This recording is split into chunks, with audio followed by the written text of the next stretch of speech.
Oi, pessoal, tudo bem com vocês? Vamos dar início à nossa aula de português. Bom, hoje eu vou começar corrigindo a atividade que foi feita na semana passada, né? Uma atividade de produção textual, certo? Essa atividade, né, é no livro de vocês de produção textual, naquele livro fininho, tá certo? É a atividade sobre o conto, tá bom? Ela fica aí nas páginas 19 e 20, tá certo? Vamos lá. A primeira questão diz assim, ó. A tradição de contar histórias é quase tão antiga quanto a história da humanidade. De que maneira você associa o dito popular? Quem conta um conto aumenta um ponto. A tradição de histórias. Então, gente, o que é que ele quer aí? O que é que você associa esse dito popular, né? O que é que ele tem a ver com contar histórias? Quem conta um conto aumenta um ponto, né? Então, essa resposta ela é pessoal. Vocês podem ter escrito aí de alguma maneira, da maneirinha de vocês, não tem problema. Mas como sugestão, o que é que quer dizer essa frase, né?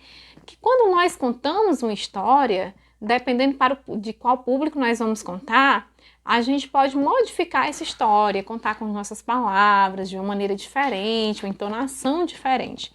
Digamos que eu vou contar a história da Cinderela. Eu não vou contar a história da Cinderela para uma criança de 2 anos, toda a história, né, com todos os detalhes. Eu vou simplificá-la, né?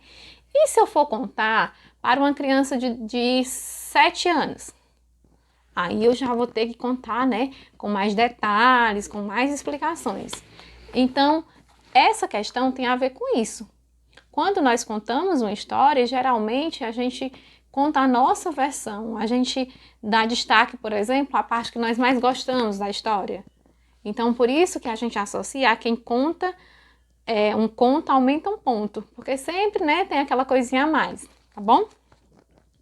Segunda questão, sobre o conto Guerra Civil. Que tipo de conto você acredita que ele seja? O conto Guerra Civil, que eu pedi para vocês lerem, né? É um conto de fadas, conto popular, conto de mistério ou conto de humor? O que é que vocês marcaram aí? Acho que marcaram conto de humor, não foi? Certeza. Ele é um conto de humor, gente, tá bom? Terceira questão. Ainda sobre o conto Guerra Civil, responda. Qual é o enredo? Escreva resumidamente, né? O enredo, gente, é o que é a história, né? Qual é o foco da história? Então, vocês podem colocar aí, né? A iminência de uma guerra civil entre os revolucionários do Canguaço, desculpem, e os legalistas de São Tiago. Então, o início, né? O início, aquela expectativa de haver uma guerra civil entre os revolucionários do Caguaço e os legalistas de São Tiago, tá bom?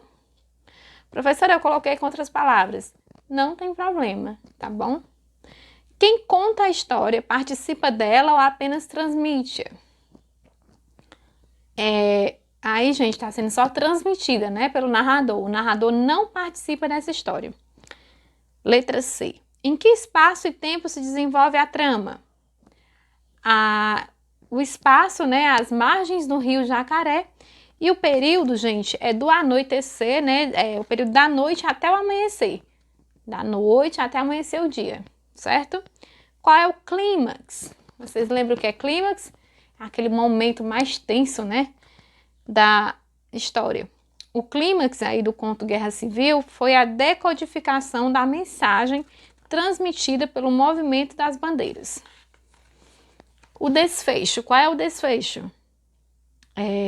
Qual é o final da história, né? O que é que aconteceu? A mensagem foi decodificada e o comandante enviou uma resposta. Só isso, né? A história apresenta diversos personagens. Qual deles você acredita ser o principal e qual é a função dele na narrativa? Gente, essa aí, ela é pessoal, né? Você vai dizer qual personagem você acha que é o principal e qual a função dele aí na narrativa. É o que você mais gostou, né? O que se destacou para você, tá bom? Bom, agora vamos continuar aí com o nosso conteúdo de gramática. Na aula passada, nós vimos, né, como formar o plural Corrigimos a atividade, aliás, de formação do plural. E hoje nós vamos ver o grau do substantivo. Esse material, né, vai estar no livro de vocês, o livro de português, página 140, tá bom? Gente, o grau do substantivo, ele pode ser aumentativo ou diminutivo, né? O aumentativo vai expressar, né, quando uma coisa é grande. O diminutivo, a diminuição, certo? Então, nós temos aí, certo? O grau do substantivo indica uma variação do tamanho. O grau do diminutivo exprime a diminuição do ser em relação ao seu tamanho natural. E aí, para a gente formar o aumentativo ou diminutivo, nós vamos usar algumas terminações. Por exemplo, para o grau, né, diminutivo, a gente usa muito a terminação inho. Livrinho, menininho, barquinho, mas também tem outras, viu, gente? Ó, eta, saleta, zinho. Zinho também nós usamos bastante. Cafezinho, né? Acho, isco. Enfim, vocês vão ter vários exemplos aí no livro de vocês. Já para, né, o grau aumentativo, nós costumamos usar como terminação o ão, por exemplo, papelão, né, casarão, o ona, certo? O aça, mulheraça, barcaça, ricaço, que é com aço. Enfim, são essas as terminações, né? Vocês vão ter mais exemplos aí no livro de vocês. Depois que vocês verem aí a página 140, vocês vão resolver a página 141, 142 e 143, né? Que vai ter aí questões sobre aumentativo e diminutivo, tá bom? São bem fáceis, bem bacanas essas questões, certo?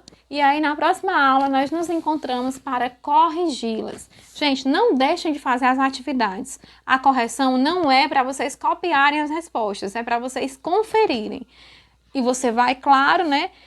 Se você tiver errado alguma, você vai observar e vai reescrever essa resposta.